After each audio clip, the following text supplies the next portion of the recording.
ثم نأتي نهنئهم بماذا؟ بميلاد الرب؟ نهنئهم بالكفر؟ هنيئا لكم ولد اليوم ربكم.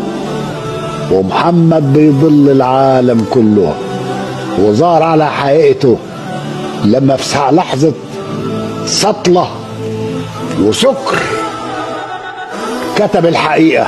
يا مسطول، كلام مسطول يكتب القرآن وهو سكران.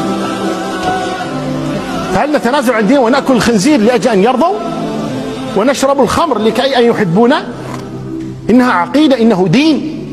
لا يجوز لنا أن نهنئهم بالكفر، لا يجوز لنا أن نشاركهم بهذه الأمور. وإن كان الإنسان يخشى على نفسه من الاتهام بأنه متشدد فليشرب الخمر وليأكل الخنزير إذن، وهم لا يغضبون لذلك، والله لا يغضبون لذلك. وقد ذهبنا إلى بلادهم وهم بالعكس إذا عرفوا أنك مسلم لا يقدمون لك الخنزير ولا يقدمون لك الخمر ويعذرونك بذلك، بل لو طلبت أنت الخمر والخنزير لنبهوك وقالوا هذا فيه خمر، هذا فيه خنزير، أنت مسلم لا يليق بك لا تأكل. هم يمنعونك كذلك. لو